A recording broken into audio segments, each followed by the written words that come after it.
Thank you very much for attending today. If you could introduce yourself, indicate any organization you may be representing, if any, and then we'll be opening up for 5 minutes for a presentation and then questions from MLAs. So the floor is yours.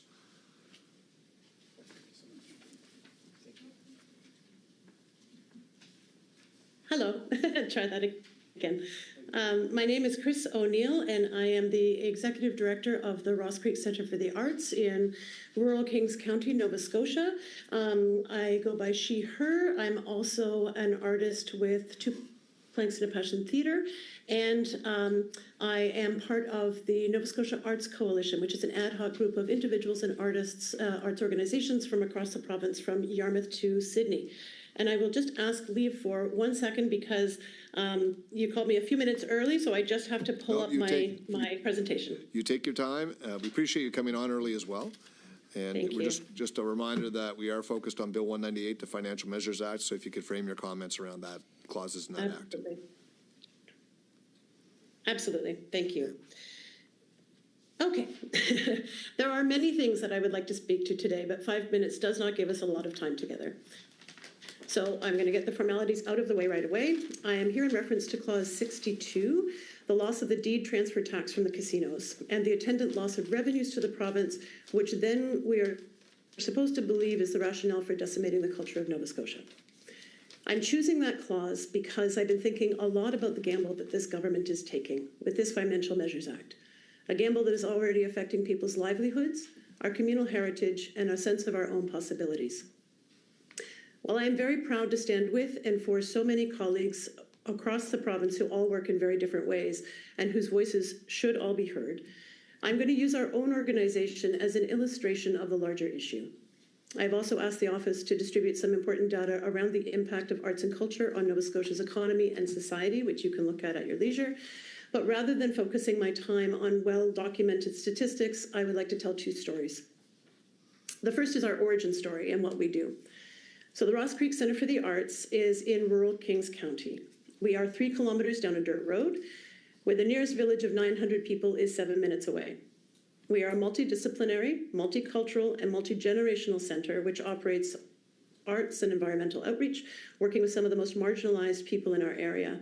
Arts education at all levels and stages, including work with schools, professional development, and through international artist residencies and festivals, and live performances from our resident theatre company, Two Planks and a Passion.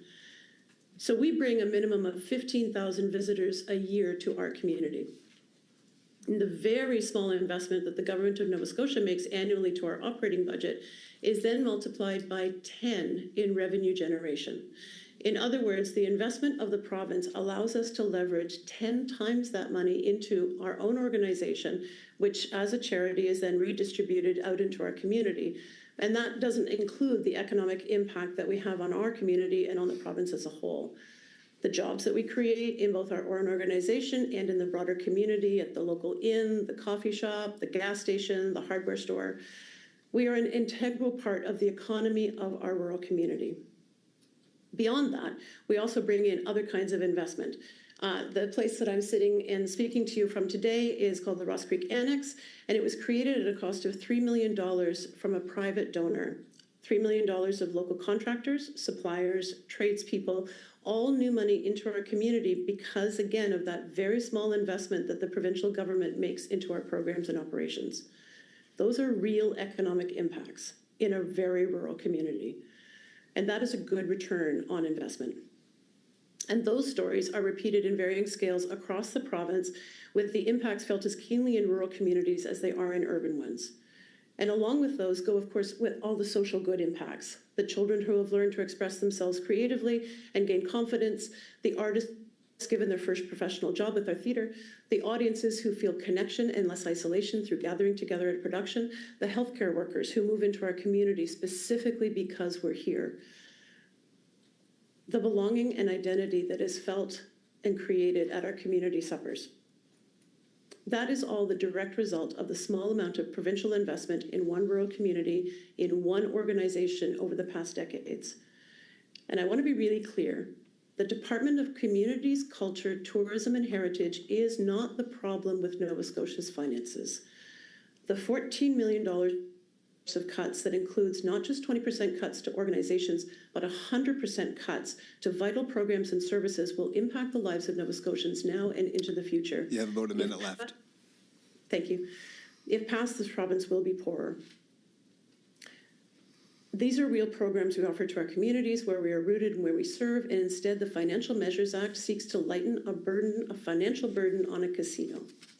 And when I think about gambling, I think about the sure thing versus the long shot. Arts, culture, and heritage are already here. We have a proven track record. We are a minuscule part of a budget, and if you invest more, we'll make it pay off for the people of Nova Scotia. And it strikes me that this government has been acting like a problem gambler, betting our communities, our livelihoods, our resources, our heritage against some mythical payday. And I want to leave you very quickly with one other story. When I was very young and going to Port Williams Elementary, Mermaid Theatre came to perform at my school. I still remember that magic and the wonder that these were real people doing a real job. And I decided as a result of seeing live theatre in my school that I could do that. And for the past 35 years, I've been doing my best to make that other kind of magic for Nova Scotians. We are workers, and we are lucky enough that when we got up and go to work, we get to create magic. But we can't make something from nothing. When you invest in arts, culture, and heritage, you invest in our economy and our people. You respect what the past has to teach us, and you give Nova Scotians an opportunity to become the next Rachel Reed, the next Anne Murray, and to create the next Ross Creek Centre. The impacts of the Financial Measures Act, the way it prioritizes private ownership and dismisses all organizations that serve our communities, will be devastating. And it isn't too late, and I'm calling on all MLAs to pause and rework this budget. Thank you. Thank you very much for your presentation. We'll now open the floor up for MLAs. Any questions? Well, remind MLAs to frame it around the Financial Measures Act. MLA Wilson. Thank you. Is there anything you'd like to see done differently if government was to take this back and look at the Financial Measures Act? Mrs. O'Neill. I mean, I think it does require a reworking because there are all of these what might be seen as small measures within the act, but together they would make up the difference. It is, with respect, so ill-considered as a broad act that it's hard to know just where to start, but I think absolutely to take things back. The cuts to Department of Communities, Culture, Tourism and Heritage make no economic sense. They make no sense at all. And so I think, things like the deed transfer tax, like the, I don't believe that it's written explicitly in the Financial Measures Act, but the investments in some of the other things that other speakers have spoken so eloquently to this morning and this afternoon, that are investments that, like the fracking one, could be reinvested back into the communities. Again, I think this, I know I'm not supposed to say the word budget, this way of looking at the finances of Nova Scotia is so deeply flawed that I think it needs to come back and be revisited. Thank you. Any further questions? Sinan, thank you very much for coming on today and your contribution. And we'll move on to our next witness, which is also virtual. It'll be Terrence Long.